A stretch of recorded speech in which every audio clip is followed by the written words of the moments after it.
Picture this. You're standing in the blistering sun, staring up at the Great Pyramid of Giza.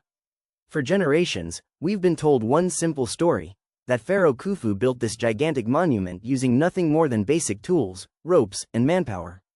Supposedly, it was all done in just 20 years, as a tomb fit for a god. But let's be honest, does that really add up?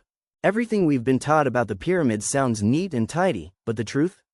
It's murky. Almost everything we know is based on speculation, not facts. And what if the real story isn't just incomplete, but intentionally hidden? At the center of this decades-long mystery is one figure, Dr. Zahi Hawass. He's been called the gatekeeper of Egyptian archaeology. For years, he's controlled who gets to dig, what gets discovered, and, most importantly, what gets shared with the public. But there's something strange about how tightly that gate is kept. Rather than encouraging fresh theories or new discoveries, Dr. Hawass has built a reputation for doing the opposite.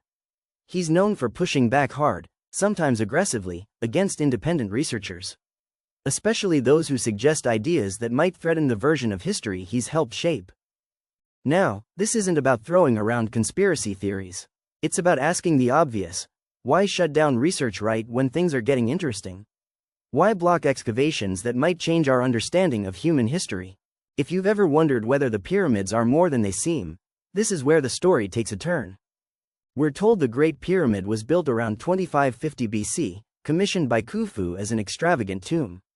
Thousands of laborers supposedly hauled massive stones using primitive tools and brute strength. But here's where things stop making sense. For such a monumental achievement, there's surprisingly little hard evidence linking Khufu to its construction. Ancient Egyptians were meticulous record keepers. They documented religious rituals, farming practices, even daily life. Yet when it comes to the pyramid, there's no clear inscription, no ancient blueprint, no written declaration that says, Khufu built this. The only things that get referenced are some faint markings in hidden chambers, discovered long after the pyramid had already been explored. They're hardly solid proof. Just because someone's name is scrawled on a wall doesn't mean they built the building. And that's just the beginning. If the pyramid truly was a tomb, you'd expect it to follow the same patterns as other royal burials: elaborate carvings, sacred texts, precious artifacts, and, of course, a mummy. But the Great Pyramid? None of that. No treasure, no decoration, not even a body. It's almost like it wasn't meant to be a tomb at all. Then there's the construction itself. The pyramid is aligned almost perfectly with true north, off by only a fraction of a degree. That level of precision is hard to achieve even with modern equipment. Inside, the king's chamber is built from massive granite blocks, some weighing as much as 80 tons. That's harder than steel, and yet the cuts are smooth, the angles precise. Engineer Christopher Dunn studied these stones and found evidence of advanced machining, like perfectly round drill holes and surfaces so flat they reflect light. Copper chisels couldn't do that.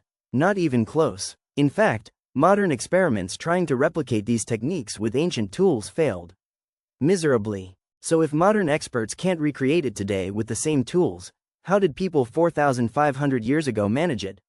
And how did they light the interior? There are long, narrow tunnels winding deep into the structure.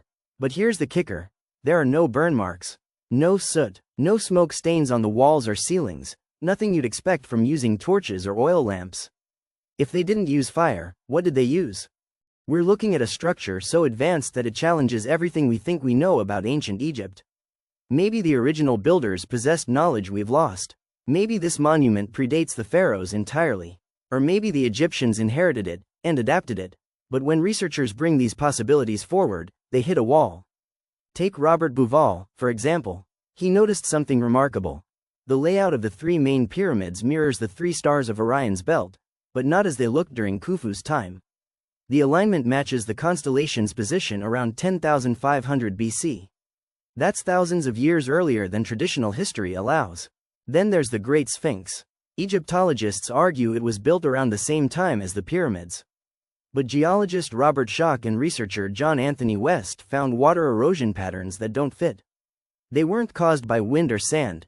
They were shaped by heavy, consistent rainfall. The last time Egypt saw rainfall like that was over 12,000 years ago.